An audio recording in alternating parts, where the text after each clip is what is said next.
আসসালামু আলাইকুম আমার আপু ভাইয়ারা, যে যেখান থেকে আমার ভিডিও দেখছেন, আশা করি সবাই খুব ভালো আছেন। আমি আজ কালা ভুনা করব। কালা ভুনা করার জন্য এখানে মশলা নিজের হাতে বানাবো, এর জন্য আমি এখানে জয়ফল জয়ত্রী নিয়েছি, আর নিয়েছি সরিষা, মিষ্টি জিরা, মেথি, রাঁধুনি, আর এলাচ, দারচিনি, তেজপাতা, আর নিয়েছি জিরা। আমি এখন এগুলিকে ভেজে নেব। সাবধানে ভাজতে হবে যাতে পুড়ে না যায়। অল্প আছে আমি ভেজে নিলাম। আমি এখন পাটায় গুঁড়ো করে নেব। একটু সময় নিয়ে গুঁড়ি করতে হবে। তোমার গুঁড়ো করা হয়ে গেছে। এবার আমি কালা ভুনার জন্য বেরেস্তা করে নিলাম। তোমার বেরেস্তা করা হয়ে গেছে। এবার আমি মাংসটাকে মশলা দিয়ে মাখাবো। আমি এখানে হাড়ের মাংস, চর্বির মাংস নিয়েছি।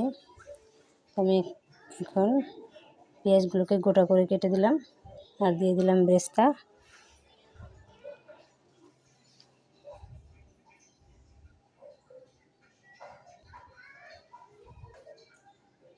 পরিমাণ মতো লবণ দিয়ে দিলাম।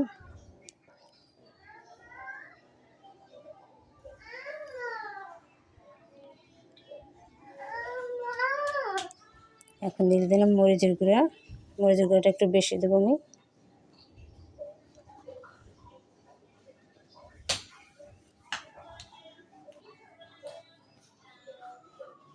যে যেরকম ঝাল খাই, আমি একটু ঝালটা বেশি, এই জন্য মরিচের গুঁড়াটা বেশি দিলাম। আর হলুদের গুঁড়া হাফ চামচ দিলাম। এবার দিয়ে দিলাম ধনিয়া গুঁড়া 1.5 চামচ পরিমাণ।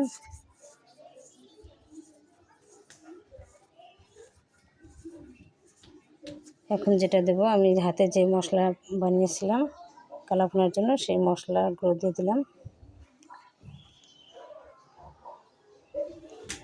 সবশেষে দিয়ে দেবো বেরেস্তা করা তেল। আমি যে বেরেস্তা করেছিলাম সেই তেলটা দিয়ে দিলাম।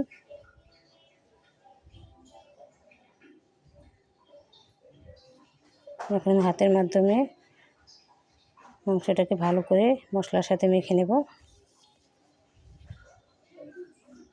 আমি সয়া সস দিতে ভুলে গিয়েছিলাম, এবার একটু সয়া সস দিয়ে আবারও মাখিয়ে নেব।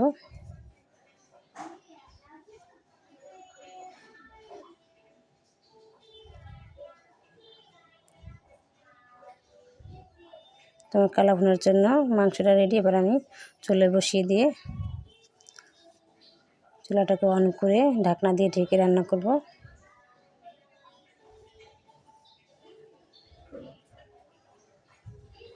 আমি এখানে পানি ব্যবহার করব না, পানি ছাড়াই মাংস থেকে যে পানি বের হয়েছে এই পানি দিয়ে আমি মিডিয়াম আঁচে রেখে রান্না করব।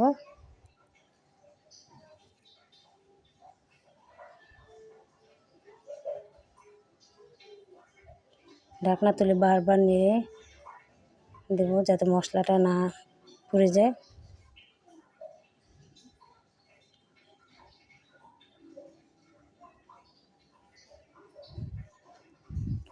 তো এখন আমার ভিডিওটি যে আপু ভাইয়ারা দেখছেন তাদের অনুরোধ করব লাইক করতে, শেয়ার করতে, আর সাবস্ক্রাইব করে আমার পাশে থাকবেন। কালা ভুনার জন্য আমি এখানে বেরেস্তা করব, সরি বেরেস্তা না, বাগার দেব। বাগারের জন্য আমি সরিষা তেল দিয়েছি। সরিষা তেলের মধ্যে প্রথমে রসুন কুচি দিয়েছি, তারপর দিলাম আদা কুচি। এখন এর মধ্যে দিয়ে দেবো পেঁয়াজ কুচি।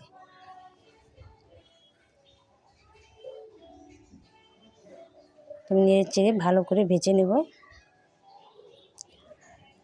এই ফোড়নটাই কালার ভুনার স্বাদটা বাড়িয়ে দেবে। আমি এখানে কিছু গোটা পেঁয়াজ গোটা করে কেটে রেখেছিলাম, ওটা দিয়ে দিলাম।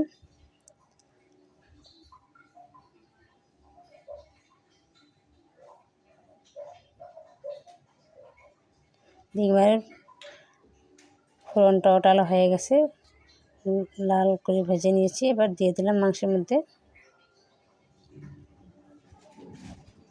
ফোড়নটাকে মাংসের সাথে ভালো করে নেড়েচেড়ে মিলিয়ে দেব।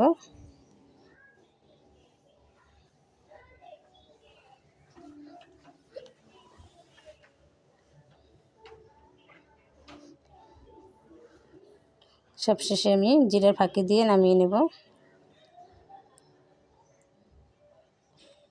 তো বন্ধুরা, আমার কালা ভুনা রান্না হয়ে গেল।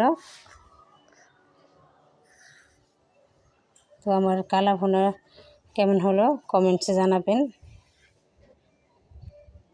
আপনারা কমেন্টস করলে আমি ভিডিও বানাতে খুবই উৎসাহিত হই। তো আজ এ পর্যন্তই, আবার ফিরে আসবো নতুন কোনো রেসিপি নিয়ে। সে পর্যন্ত আপনারা ভালো থাকবেন, সুস্থ থাকবেন আর নিরাপদে থাকবেন। আল্লাহ হাফেজ, আসসালামু আলাইকুম।